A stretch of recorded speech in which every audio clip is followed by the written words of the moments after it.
Daily bread Bible facts.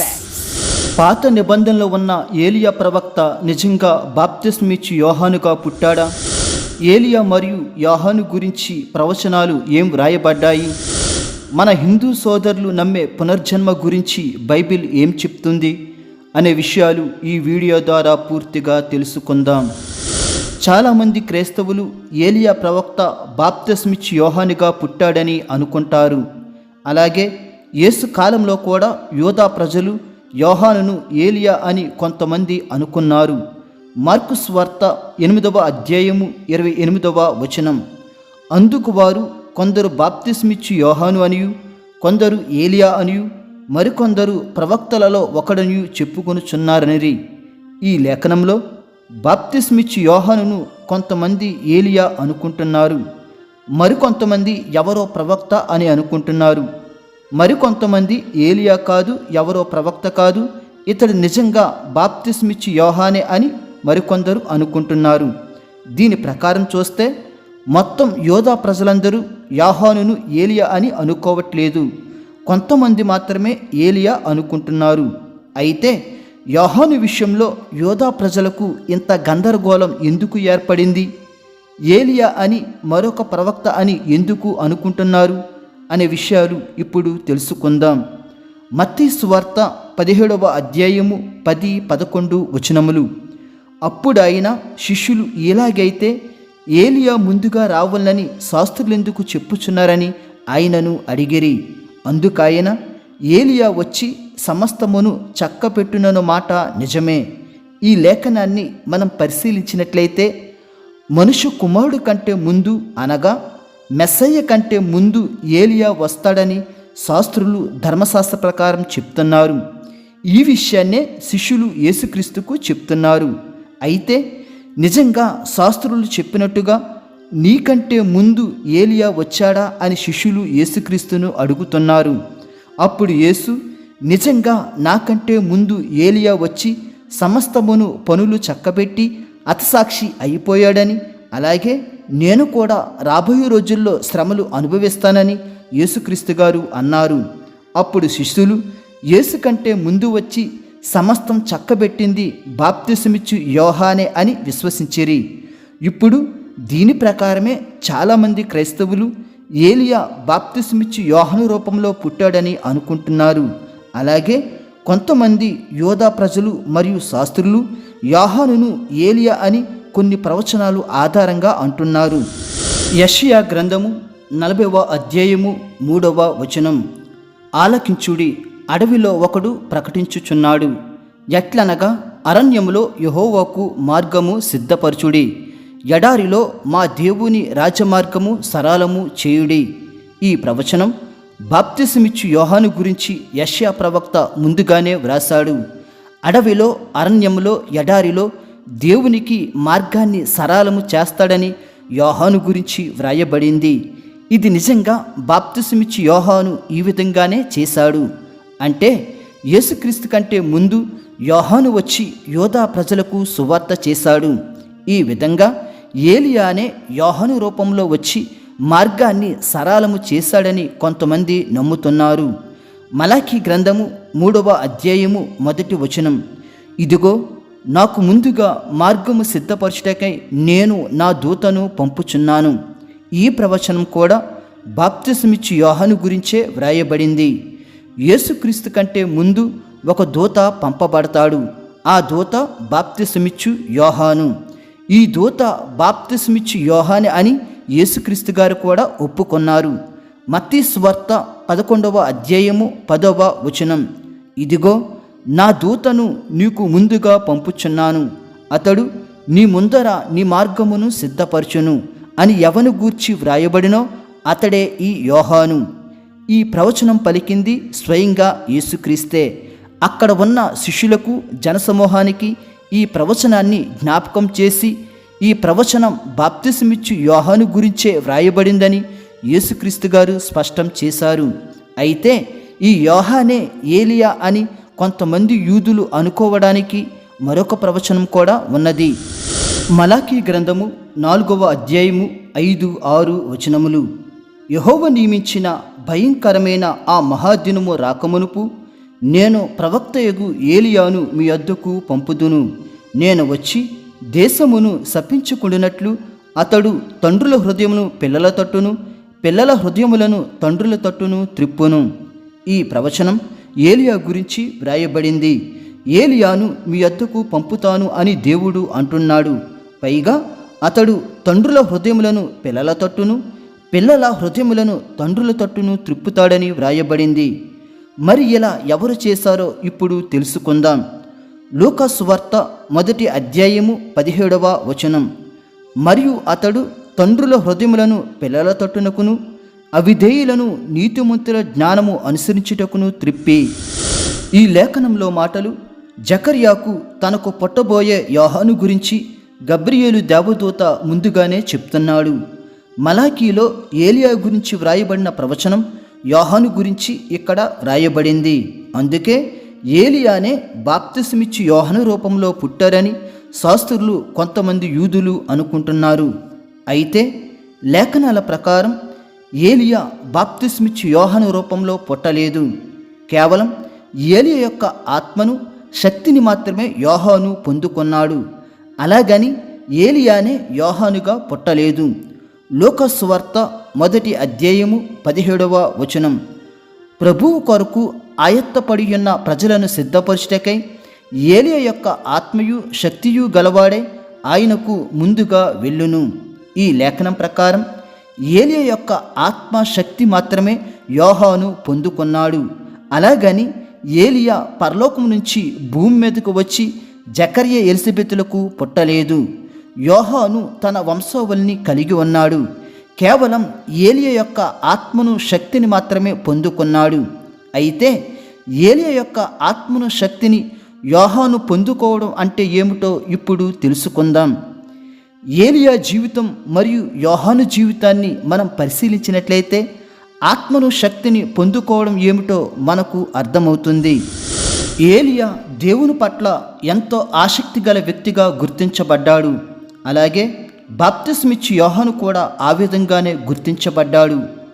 మరియు ఉన్నతమైన స్థలాలలో ఏలియా ధైర్యంగా పాపాన్ని ఖండించాడు. అలాగే యోహాను కూడా అలాగే పాపాన్ని ఖండించాడు. ఏలియా పాపులను పశ్చాత్తాపం పడండని పిలుపునిచ్చాడు. అలాగే యోహాను కూడా మారు మనసు పొందండని పిలుపునిచ్చాడు.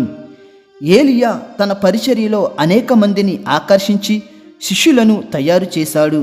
అలాగే యోహాను కూడా తన పరిచర్యతో ఆకర్షింపబడి అనేక మంది శిష్యులను తయారు చేశాడు.